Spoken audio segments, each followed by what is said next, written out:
नमस्कार, आप देख रहे हैं हिंदी खबर। मैं हूं आपके साथ सौम्या मिश्रा। ऑपरेशन सिंदूर के बाद से पाकिस्तान में दहशत पसरा हुआ है। जब से भारत ने दुनिया को यह क्लियर मैसेज दिया है कि ऑपरेशन सिंदूर अभी खत्म नहीं हुआ, तब से तो पाकिस्तान में पलने वाले आतंकवादियों के होश उड़ चुके हैं। आतंकी एक एक कर बिल से बाहर निकल रहे हैं। भारत के हमले के डर से पाकिस्तान को आतंकवादी ने भी मॉकड्रिल की है। आतंकी संगठन लश्कर की ये सिविल डिफेंस वर्कशॉप लाहौर में हुई। बता दें कि इसके बाद से पूरे पाकिस्तान में हाहाकार मचा हुआ है। आतंक के इसी चेहरे को बेनकाब करने के लिए भारत जुटा हुआ है। ओवैसी ने अल्जीरिया से पाकिस्तान पर प्रहार करते हुए कहा कि आतंकी लखवी जेल में कैसे बाप बन गया। देखिए हिंदी खबर की स्पेशल रिपोर्ट।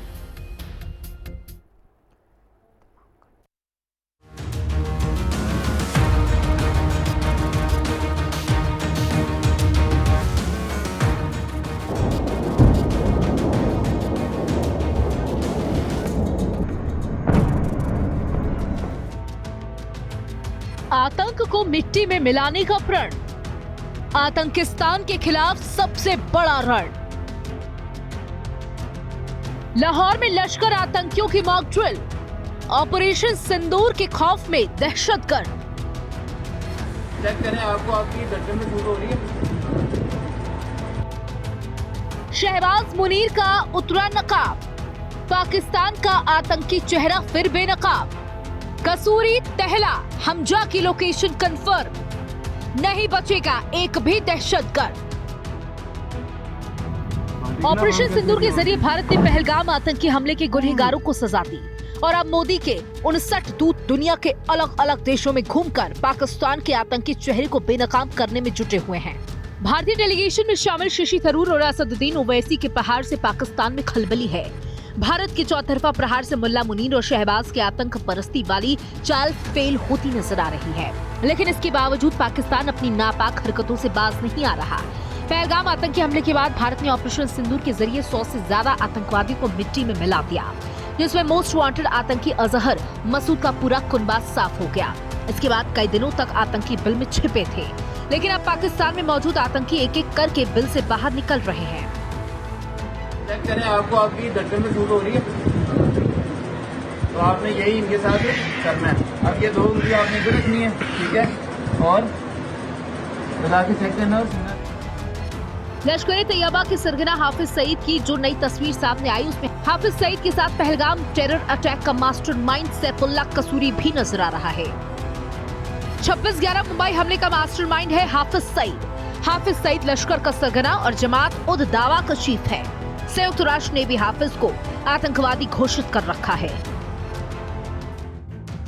ऑपरेशन सिंदूर में भारतीय फौज ने मुरीदके में हाफिज के हेडक्वार्टर को उड़ा दिया था, लेकिन हाफिज बच गया था। अब वो सैफुल्लाह कसूरी के साथ तस्वीर में दिखा है। हालांकि ये तस्वीर कहां की है, कब क्लिक की गई, अभी इसकी जानकारी सामने नहीं आ पाई है। इतना जरूर है कि भारत के एक्शन से पाकिस्तान में पलने वाले आतंकवादी बौखलाए हैं। पाकिस्तान में डर का माहौल है। आतंकवादी इसी खौफ में जी रहे हैं कि ना जाने कब और कहां भारत की तरफ से मिसाइल आएगी और उनका काम तमाम करेगी। चेक करें, आपको आपकी धड़कन में सूज हो रही है, तो आपने यही इनके साथ करना है। अब ये 2 उंगली आपने इधर रखनी है, ठीक है, और बता के चेक करना। वहीं दूसरी ओर आतंकी सैफुल्लाह कसूरी का एक नया वीडियो सामने आया, जिसमें पहलगाम हमले का मास्टरमाइंड सैफुल्लाह कसूरी लश्कर के हथियारबंद बॉडीगार्ड्स के साथ दिखा। वीडियो में सैफुल्लाह कसूरी का फूलों से स्वागत किया जा रहा है। उसके साथ जो सिक्योरिटी है, उनके हाथ में AK-47 और M14 कार्बन जैसे खतरनाक राइफल है।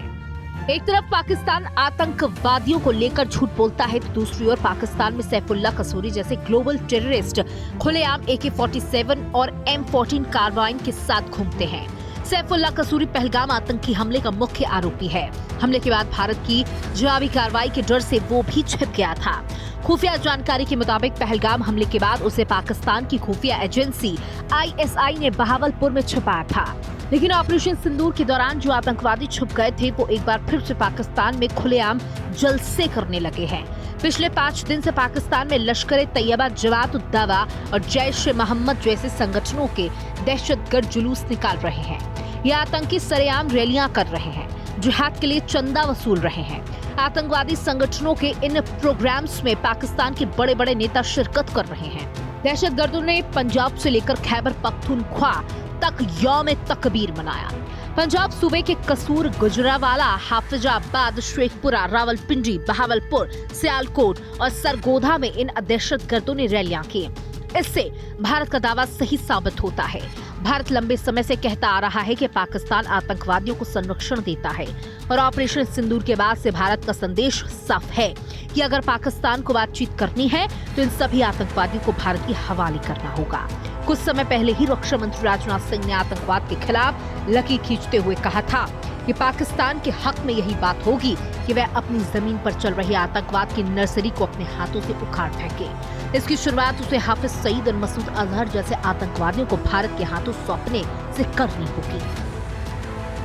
ऑपरेशन सिंदूर के दौरान भारतीय नौसेना ने अपनी साइलेंट सर्विस से हर भारतवासी को प्रभावित किया है। खामोश रहकर भी भारतीय सेना ने पाकिस्तानी सेना को बांध कर रखने में कामयाबी हासिल की है। जरा सोचिए, जो खामोश रहकर भी किसी देश की फौज को बोतल में बंद कर सकता है, वह जब बोलेगा तो उसका नजारा क्या होगा, इसकी आप कल्पना कर सकते हैं। इस बार तो पाकिस्तान को भारतीय नौसेना की फायर पावर का सामना नहीं करना पड़ा, मगर दुनिया जानती है अगर पाकिस्तान ने इस बार कोई नापाक हरकत की तो हो सकता है कि इस बार की ओपनिंग और किसी के द्वारा ना हो, हमारी नेवी के द्वारा होगी। पीएम मोदी भी हर मंच से पाकिस्तान को सीधा संदेश दे रहे हैं कि आतंकवाद के खिलाफ लड़ाई में भारत अब रुकने वाला नहीं है और पाकिस्तान में मौजूद एक एक आतंकवादी को मिट्टी में मिलाने के बाद ही आतंक के खिलाफ जारी भारत का ऑपरेशन सिंदूर बंद होगा। पहलगाम आतंकी हमले के बाद प्रधानमंत्री मोदी ने जिस बिहार की धरती से यह ऐलान किया था कि आतंकी और उसके आकाओं को कल्पना से भी परे सजा दी जाएगी, पहलगाम के गुनहगारों को मिट्टी में मिला दिया जाएगा, उसी बिहार की धरती से प्रधानमंत्री नरेंद्र मोदी ने 30 मई को आतंक परस्त पाकिस्तान को चेतावनी देते हुए कहा था कि ऑपरेशन सिंदूर से भारत की ताकत दुश्मनों के साथ पूरी दुनिया देखेगी। लेकिन दुश्मन ये समझ ले कि ये तो पूरी हमारी तरकस का ही एक तीर है। आतंकवाद के खिलाफ भारत की लड़ाई न रुकी है न थमी है। आतंक का फन अगर फिर उठेगा तो भारत उसे बिल से खींचकर कुचलने का काम करेगा। ये तो हमारे तरकस का केवल एक ही तीर है। आतंकवाद के खिलाफ भारत की लड़ाई न रुकी है न थमी है। आतंक का फन अगर फिर उठेगा तो भारत उसे बिल से खींचकर कुचलने का काम करेगा।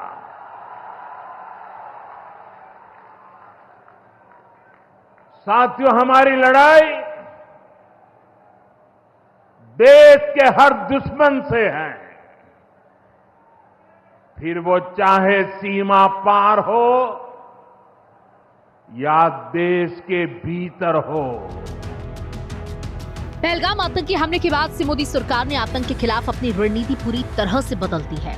उरी और पुलवामा अटैक के बाद जहां भारत ने सिर्फ पाकिस्तान में घुसकर वहां मौजूद आतंकी ठिकानों को नस्ते नाबूद किया था, वहीं पहलगाम आतंकी हमले के बाद भारत ने पाकिस्तान और पाक ऑक्यूपाइड कश्मीर में मौजूद आतंकवादी के ठिकानों को तबाह करने के साथ ही पाकिस्तानी एयरबेस को तबाह कर मुनीर की सेना को भी भारत की ताकत का भी अंदाजा कर दिया। इसके अलावा पाकिस्तान पर भारत लगातार कूटनीतिक स्ट्राइक भी कर रहा है, जिसमें सिंधु जल संधि स्थगित करने के साथ ही पाकिस्तान से सारे रिश्ते तोड़ लिए गए। साथ ही दुनिया भर में पाकिस्तान के आतंकी चेहरे को भी बेनकाब करने में भारत जुटा हुआ है। आज जब भारत सर्जिकल स्ट्राइक करता है, भारतीय सेना जब आज एयर स्ट्राइक करती है और जब पहलगाम के बाद पाकिस्तान आतंकवादियों को पालता है और भारत घुस करके मारता है, प्रधानमंत्री मोदी जी के मार्गदर्शन और नेतृत्व में जब भारत के बहादुर जवानों ने ऑपरेशन सिंदूर के माध्यम से पाकिस्तान के एयर डिफेंस सिस्टम को नष्ट करके उसके एयरपोर्ट को तहस-नहस करके दुश्मन को झुकने के लिए मजबूर कर दिया था। ये लोक माता को विराट व्यक्तित्व और कृतित्व है जो 300 वर्ष पहले उन्होंने अपने साम्राज्य के माध्यम से आत्मरक्षा और सुरक्षा के गुण हम सबको सिखाए थे। भारत ने 59 सदस्यीय डेलीगेशन से लेकर विदेश मंत्री एस जयशंकर और सीडीएस अनिल चौहान भी अलग अलग देशों से आतंकिस्तान पर प्रहार कर रहे हैं। सीडीएस जनरल अनिल चौहान ने सिंगापुर में आयोजित शांगी लॉ डायलॉग सिक्योरिटी समिट के दौरान कहा कि हम लगभग 2 दशक से ज्यादा समय से आतंकवाद के इस प्रॉक्सी वॉर को झेल रहे हैं और हमने बहुत से लोगों को खो दिया, लेकिन अब हम इसे खत्म करना चाहते हैं और भारत के ऑपरेशन सिंदूर ने आतंकवाद के खिलाफ नई रेड लाइन खींच दी है। हम 300 किलोमीटर अंदर तक सटीकता के साथ टारगेट करने में सक्षम थे और पाकिस्तान के एयरबेस और बुनियादी ढांचे को निशाना बनाया गया। ये हमारी मजबूत एयर डिफेंस क्षमता को दिखाता है। भारत ने राजनीतिक रूप से जो किया उसमें आतंकवाद के खिलाफ जीरो टॉलरेंस की एक नई रेड लाइन खींच दी है। ताली बजाने के लिए 2 हाथों को जोड़ना पड़ता है। उम्मीद है कि वो स्पेशल ऑपरेशन से हमारे दुश्मनों को भी कुछ सबक मिलेगा और वो सीखेंगे कि यह भारत की सहनशीलता की सीमा है। जम्मू कश्मीर के पहलगाम में हुए आतंकवादी हमले और ऑपरेशन सिंदूर के बाद भारत ने आतंक के खिलाफ मुहिम छेड़ रखी है। भारत का ऑल पार्टी डेलीगेशन दुनिया भर के देशों में जाकर पाकिस्तान के आतंकी मॉड्यूल की पोल खोल रहा है। कोलंबिया की अपनी यात्रा खत्म करने के बाद कांग्रेस सांसद शशि थरूर के नेतृत्व में सर्वदलीय प्रतिनिधिमंडल ब्राजील के ब्रासिलिया पहुंचा तो असदुद्दीन ओवैसी अल्जीरिया से पाकिस्तान प्रायोजित आतंकवाद पर प्रहार करते नजर आए।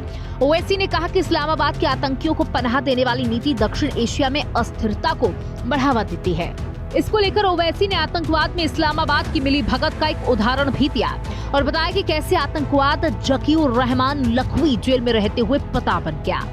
ओवैसी ने कहा कि जकीउर रहमान लखवी नाम का एक आतंकवादी है। दुनिया का कोई भी देश आतंकवाद के आरोप का सामना कर रहे आतंकवादी को जेल से बाहर आने की अनुमति नहीं देगा, लेकिन वो जेल में बैठे बैठे ही एक बेटे का पिता बन गया। हालांकि जब पाकिस्तान को ग्रे लिस्ट में डाल दिया गया तो मुकदमा तुरंत आगे बढ़ गया। Pakistan is the epicenter of Takfirism, and there is no difference of ideology between the terrorist groups in Pakistan and Daesh and in Al-Qaeda. They believe in fact, they believe that they have a religious sanction, which is completely wrong. Islam does not allow killing of any person. And that, unfortunately, that is their ideology which they have been promoting, perpetrating. The terrorist groups like LET, Jaish-e-Mohammed in Pakistan, they are from Pakistan, but ideologically they are very close to Daesh and Al-Qaeda. In fact, LET was also collaborating and helping Al-Qaeda. And in fact, there was this one terrorist called Zakiur Rahman Lakhvi. No country in the world will allow a terrorist who's facing a terror charge. He gave birth to a son by sitting in a prison. So when Pakistan was put in grey list, immediately the trial progressed. उन्होंने इस बात पर जोर दिया कि कैसे अंतर्राष्ट्रीय दबाव ने पाकिस्तान को कुछ समय के लिए कार्रवाई करने के लिए मजबूर किया था। ओवैसी ने कहा कि अगर पाकिस्तान को फाइनेंशियल एक्शन टास्क फोर्स यानी FATF की ग्रे लिस्ट में वापस डाल दिया जाए तो भारत में आतंकवादी घटनाओं में कमी आएगी। इससे पहले ओवैसी ने सऊदी अरब से पाकिस्तान के चेहरे से आतंक वाला नकाब उतारा था। हमने उसके सामने बात रखी कि पाकिस्तान को FATF की ग्रे लिस्ट में दोबारा लाया जाए, और ये तमाम किंगडम ऑफ सऊदी अरेबिया उसका मेंबर है FATF का। 2018 में उन्होंने हमारी मदद की थी।